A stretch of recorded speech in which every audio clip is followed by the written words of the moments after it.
Every morning, rushed lunches and silent dinners repeat the same scenario in different parts of the world.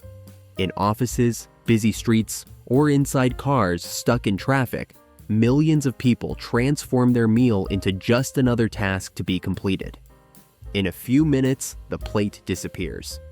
Sometimes there isn't even time to taste it. And yet, something invisible continues happening inside the body long after the last bite. Researchers have begun to observe a curious pattern. Two people can eat exactly the same meal, with the same calories and the same nutrients, but their bodies can react in completely different ways. The difference isn't in the food, it's in the timing. How can something as simple as the speed at which you eat alter how the brain interprets satiety? And more than that, why could this influence not only body weight, but also hunger, energy, and even eating behavior throughout the day? For decades, it was believed that the decisive factor was how much you eat. Calories in, calories out. But this view begins to lose strength when science starts to observe a detail that has almost always been ignored: the interval between the first bite and the moment when the brain finally understands that the body has eaten enough. This interval is not instantaneous. It depends on hormonal signals, neural processing, and complex communication between the gut and the brain. And when the meal is too fast, this system simply doesn't keep up. The result is a silent mismatch. The body is still trying to understand if it has eaten enough, while the person has already finished the plate, and often still feels like eating more. But why does this happen so frequently in modern life? And what is really happening inside the brain when we speed up our meals without realizing it? The answer begins long before modern science and involves a profound change in how we have eaten throughout history. For most of human history, eating was not a quick act. It was a social event, an interval within the day, a moment of pause forced by the very nature of life. Hunting, gathering, preparing, and dividing food required time. And without realizing it, this shaped the very way the human body regulates hunger and satiety. In traditional communities, meals were slow by default. There were no screens, notifications, or immediate commitments competing for attention. Eating involved conversation, manual food preparation, and often the collective sharing of the same dish. This slower pace wasn't a health choice. It was simply the available reality. But something has silently changed over the last few centuries, and especially in recent decades. With the industrialization of food, ready-made, ultra-processed, and highly palatable meals have emerged, designed to be consumed quickly. At the same time, the modern lifestyle has compressed time. Meal breaks have decreased. Lunch has become a productivity break. Dinner now competes with fatigue and lack of time. And here arises a crucial point that almost no one notices. It wasn't just the type of food that changed, but the pace of eating. Studies in eating behavior show that, in modern urban environments, the average duration of meals has dropped drastically compared to traditional societies. In some cases, the time it takes for a complete meal can be shorter than the time it takes for the brain to fully initiate satiety signals. This creates a biological mismatch. The human body has been trained for thousands of years in a slow environment, where food intake was also slow. But now it has to deal with fast, often hyper-stimulating meals that reach the digestive system at high speed. The food industry has also played a significant role in this change. Softer, easier to chew, and highly palatable foods reduce the effort required to eat. The less chewing, the faster the meal becomes, and the less time the brain has to keep up with the process. The result is a new food environment, relatively recent in human evolutionary history, in which the body still functions with the same old mechanisms, but is exposed to completely different behavior. And it is precisely in this mismatch between evolution and modernity that one of the most interesting and least perceived effects of fast eating begins to emerge: the delay of satiety. But what really happens in that invisible interval between the first and last bite? There's a specific moment during a meal that goes unnoticed by most people. It's not the first sip nor the last bite. It's a silent, almost invisible interval where the body is trying to understand what's happening. You eat, but you don't yet know you've eaten. This delay isn't a mistake by the body. It's part of the normal functioning of the satiety system. When food enters the body, a chain of signals needs to be activated. The stomach begins to distend. Hormones are released in the intestine, nutrients are detected, and gradually, the brain receives the message that energy is arriving. The problem is that this process isn't instantaneous. Physiological research shows that satiety signals take a few minutes to fully reach the brain. Hormones like leptin and cholecystokinin participate in this process, along with mechanical signals of stomach distension. Under normal conditions, this creates a kind of natural biological break. But there's a critical detail. The brain works at a different time than the mouth. When someone eats slowly, this delay isn't a problem. The body has time to update the information gradually. With each bite, the system adjusts the perception of hunger. It's like a meter slowly rising. Now imagine the opposite scenario. Someone eats quickly.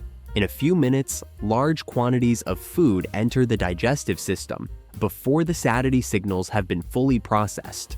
When the brain finally receives the satisfaction alert, it's already dealing with a much larger load than necessary. This imbalance creates a very powerful illusion that there is still more food, even when the body has already received enough energy. And this doesn't just happen at the physiological level. The brain also actively participates in this interpretation. Reward systems, linked to dopamine, remain stimulated while the meal is quick and pleasurable. The faster and more palatable the food, the harder it is for the satiety braking system to take control. In other words, there's a silent competition happening inside the body. On one side, signals of pleasure and reward. On the other, signals of satiety and limit. And time is the factor that decides which side wins. When a meal is eaten too quickly, the reward system wins before the satiety system has a chance to respond. And this completely changes the eating experience. Because what seems like just eating too fast can actually be a synchronization failure between the mouth, gut, and brain. A failure that can directly influence how much you eat without realizing it. But what has science actually discovered when it began measuring this phenomenon more precisely in controlled studies? When the first controlled studies began comparing fast and slow meals, researchers expected to find something simple, perhaps a small difference in the amount of food ingested. But the results began to reveal something more complex and deeper than imagined. In experiments conducted in laboratory settings, participants were divided into groups. One ate quickly in a few minutes. The other was instructed to prolong the meal, chewing more and pausing between bites. The food was identical, the calories too. The result was consistently repeated. Those who ate more slowly consumed less total energy and reported greater satiety. But the most important discovery wasn't just about how much you eat, but rather what happens inside the body during that process. By eating slowly, the intestine has more time to release hormones such as cholecystokinin, CCK, peptide YY, PYY, and GLP-1. These hormones act directly on the brain, sending signals that food is being digested and that the need to continue eating is decreasing. They function as biological messengers of satiety. In parallel, the stomach gradually distends, activating mechanoreceptors that also reinforce this enough is enough signal. This set of messages reaches the hypothalamus, a region of the brain responsible for integrating hunger, energy, and eating behavior. Now comes the critical point, activation time. These signals don't appear immediately. They need minutes to reach significant levels. In a slow meal, this creates an almost perfect synchronicity between ingestion and the perception of satiety. The body can keep up with the pace of the food, but in a fast meal, this synchronization breaks down. Food enters the body in large volumes before hormones have time to kick in. When the brain finally receives the full set of signals, it's dealing with a scenario that's already exaggerated in terms of intake. This fosters a feeling of disconnection. The body is full, but eating behavior has already gone beyond the point of fine-tuning. Furthermore, neuroimaging studies show something even more interesting. The speed of eating also affects brain areas linked to reward. Eating quickly tends to increase the dopaminergic response, reinforcing the behavior of eating faster on future occasions. It's a feedback loop. In other words, it's not just a matter of willpower or an isolated habit. There's a biological and neural circuit being trained daily, and this changes how we need to interpret the act of eating. Not as a one-off event, but as a process regulated by time, hormonal signals, and brain learning. But if the body responds so clearly to the pace of eating, why do most people continue to eat quickly, even knowing, intuitively, that this doesn't help with satiety?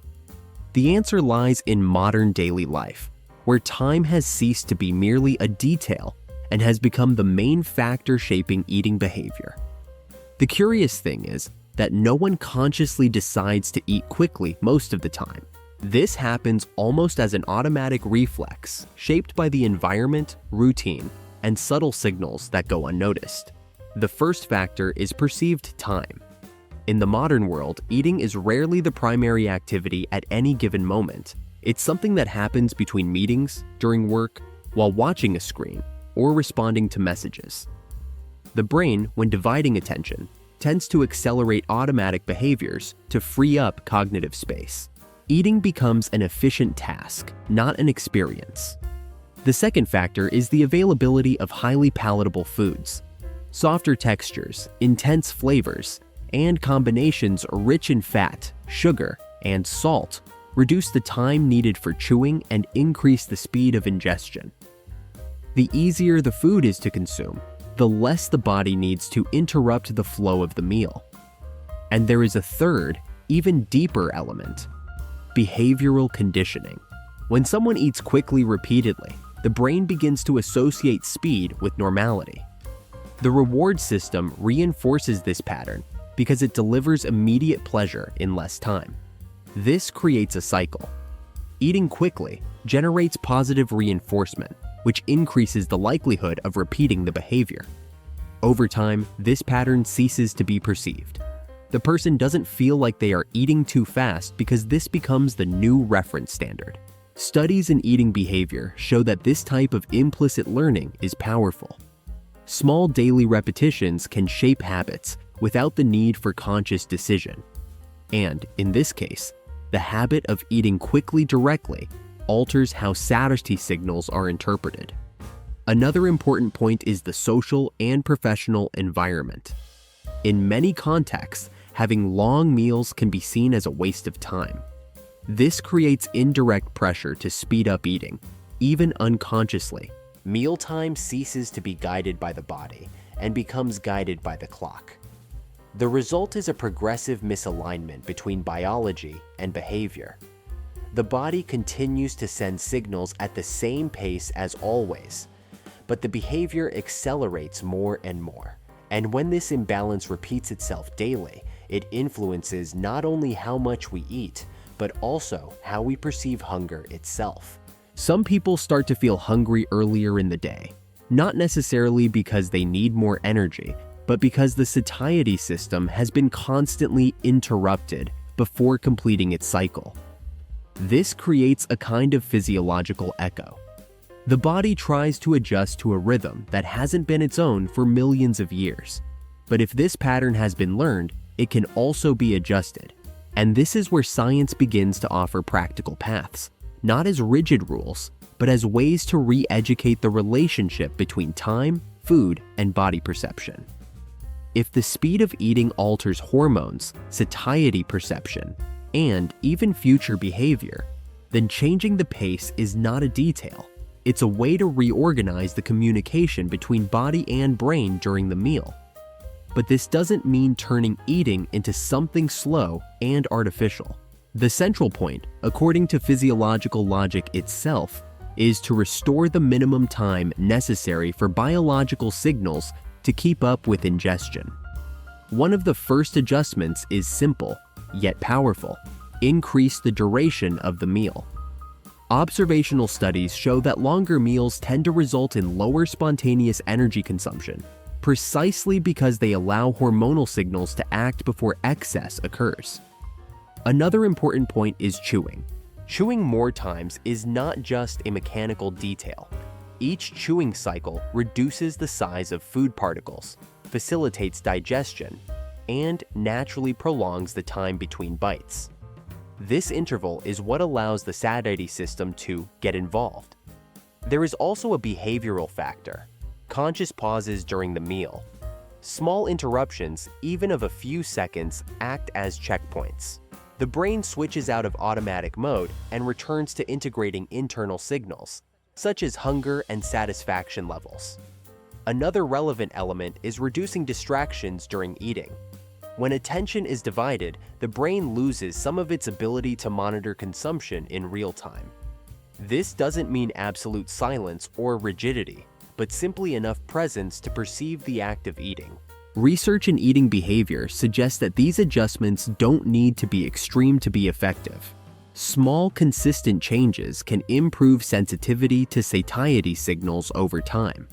There's also an aspect of neural reconditioning. When the rhythm of eating changes consistently, the brain begins to recalibrate what it considers normal. This affects the speed at which satiety is perceived in future meals, creating a new pattern more aligned with the body's physiological time.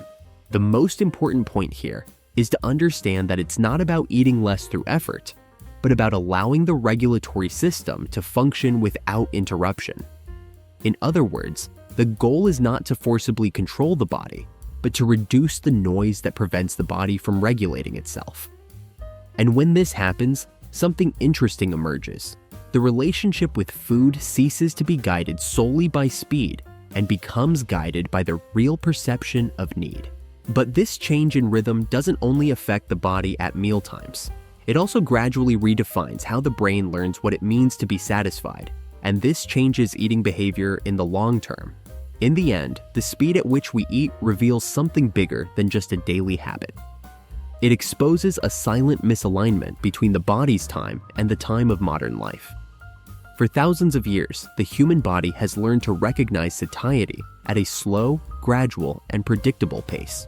Hormones, digestive signals, and brain circuits were shaped in an environment where eating was a process, not a quick break between tasks.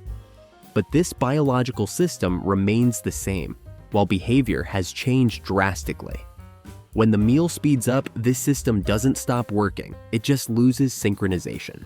The brain receives delayed signals, the gut responds at a different time, and the result is a frequent feeling of disconnection. Eating without realizing it, finishing without feeling it, repeating without clear need. Science doesn't point to a magic solution, nor to rigid rules. What it reveals is something simpler and, at the same time, more profound. Time matters as much as the food. Small changes in pace can alter satiety hormones, reduce involuntary intake, and improve how we perceive hunger and satisfaction. Not as restriction, but as fine-tuning of a system that already exists within us. In the end, eating slowly isn't about excessive control. It's about allowing the body the chance to keep up with what's happening. If this research resonated with you, it's worth observing how your own meals unfold on a daily basis. Not to judge, but to become aware. And if you want to continue exploring how simple habits profoundly shape the functioning of the body and brain, subscribe to the channel. In the next video, we'll investigate how certain seemingly harmless foods can interfere with energy and concentration throughout the day in ways that almost no one notices.